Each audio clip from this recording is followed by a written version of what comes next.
Perkenalkan, nama saya Azra Septrianggraini dari kelas D41A dengan NIM P211302240005. Nama saya Aisyah Amelia, saya dari D41A dengan NIM P2130224007. Assalamualaikum warahmatullahi wabarakatuh.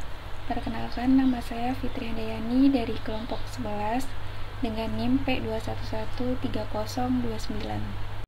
Assalamualaikum warahmatullahi wabarakatuh. Perkenalkan, nama saya Huria Raja Mahesa dari kelas 1A D4 Pro. Assalamualaikum warahmatullahi wabarakatuh. Perkenalkan, nama saya Ihsan Kadafi dari D41A dengan NIM P211302240032. Kanker rektum ialah kondisi medis yang ditandai dengan pertumbuhan sel-sel abnormal pada dinding rektum yang mana berada di usus besar mengarah pada anus. Penyakit ini merupakan bagian dari kanker kolorektal yang menyerang kolon dan juga rektum. Hari ini saya akan menjelaskan tentang jenis-jenis kanker yang ada di rektum. Yang pertama, itu ada kanker adenokarsinoma. Jenis ini yang paling umum berkembang dari sel-sel kelenjar yang menghasilkan lendir atau cairan, dan biasanya dimulai dari lapisan mukosa rektum sebelum menyerang ke lapisan yang lebih dalam. Lalu ada kanker sel squamosa, meskipun lebih jarang, berasal dari sel squamosa yang ada di bagian tertentu dari rektum dan cenderung lebih agresif. Lalu ada kanker karsinoid, adalah tumor yang berasal dari sel neuroendokrin penghasil hormon, tumbuh lebih lambat dan jarang terjadi di rektum. Lalu ada limfoma rektum yang berasal dari sistem limfatik, juga dapat terjadi di rektum meskipun lebih sering dijumpai pada kelenjar getah bening. Lalu yang terakhir ada kanker sarkoma rektum yang jarang terjadi juga. Berkembang dari jaringan ikat, otot, dan pembuluh darah di rektum. Setiap jenis kanker rektum ini memiliki pendekatan pengobatan yang berbeda tergantung pada sifat dan penyebarannya.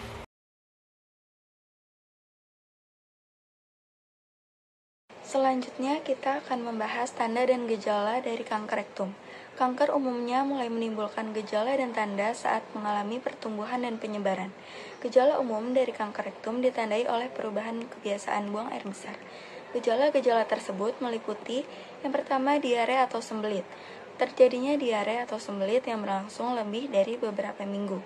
Yang kedua, perut terasa penuh, seperti merasa bahwa usus tidak sepenuhnya kosong setelah buang air besar. Yang ketiga, ditemukan darah baik merah terang atau sangat gelap di feses. Ini dapat mengindikasikan pendarahan di rektum. Yang keempat, feses yang dikeluarkan lebih sedikit dari biasanya. Yang kelima, sering mengalami sakit perut, kram perut, atau perasaan penuh atau kembung. Yang keenam, kehilangan berat badan tanpa alasan yang diketahui. Kehilangan berat badan yang tidak dapat dijelaskan bisa menjadi tanda kanker rektum. Yang ketujuh, merasa sangat lelah sepanjang waktu.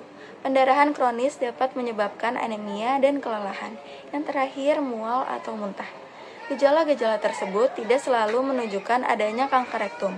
Tetapi jika Anda atau seseorang yang Anda kenal mengalami gejala-gejala tersebut secara terus-menerus, disarankan untuk berkonsultasi dengan dokter.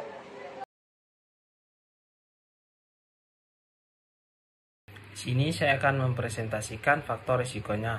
Terdapat banyak faktor yang dapat meningkatkan dan menurunkan faktor terjadinya karsinoma rekti. Faktor risiko di sini terbagi menjadi dua, yaitu faktor risiko yang dapat dimodifikasi dan tidak dapat dimodifikasi. Faktor yang dapat dimodifikasi adalah inaktivitas, obesitas, konsumsi tinggi daging merah, merokok, dan konsumsi alkohol.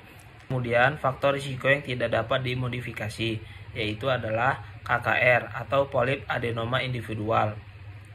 Polip ini adalah pertumbuhan jaringan abnormal yang biasanya ditemukan di saluran pencernaan, terutama di usus besar. Polip ini berukuran kecil dan memiliki faktor risiko kanker jika tidak segera diobati. Dan ada lagi riwayat individual penyakit kronis inflamatori pada usus. Penyakit ini adalah kelompok gangguan yang menyebabkan peradangan kronis pada saluran pencernaan, terutama pada usus besar dan usus kecil.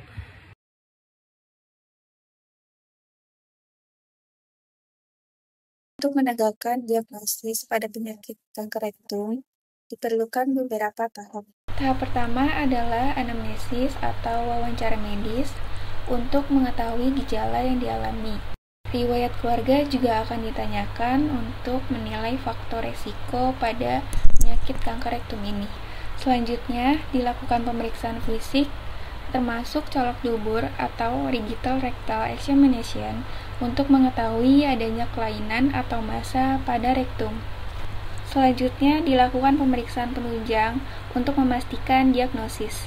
Pemeriksaan penunjang ini terdiri dari tes darah yang meliputi pemeriksaan darah lengkap, laju endap darah, hitung darah, enzim liver, dan penanda tumor seperti CEA atau carcinoembryonic antigen. Selanjutnya, pemeriksaan penunjang radiologi juga dilakukan untuk mendapatkan gambaran yang lebih jelas mengenai kondisi. Pemeriksaan ini meliputi CT scan, MRI, X-ray dada, USG, dan PET scan atau positron emission tomography. Pemeriksaan penunjang endoskopi juga dilakukan untuk memungkinkan pemeriksaan langsung bagian dalam usus dan pengambilan sampel jaringan untuk dilakukan biopsi guna menentukan jenis keganasan dan tingkat diferensiasi tumor. Jika kanker telah terdeteksi, pilihan pengobatan akan disesuaikan dengan stadium kanker, lokasi tumor, dan kondisi kesehatan pasien. Biasanya, pengobatan berupa kombinasi dari operasi, kemoterapi, dan radioterapi. Operasi yaitu mengangkat tumor dan jaringan di sekitarnya, termasuk lemak dan kelenjar limfa. Lalu radioterapi menggunakan sinar berkekuatan tinggi, seperti sinar X dan sinar gamma, untuk membunuh sel-sel kanker. Dan kemoterapi yang menggunakan obat-obatan khusus untuk membunuh sel kanker atau menghambat pertumbuhannya, baik injeksi maupun oral. Saran dan pencegahan untuk penyakit kanker rektum ialah dengan menjaga pola makan. Kita harus memakan makanan yang kaya serat dan membatasi banyak makanan berdaging. Lalu menghindari rokok, menghindari minuman keras, menjaga berat badan tubuh agar tetap ideal, lalu juga berolahraga.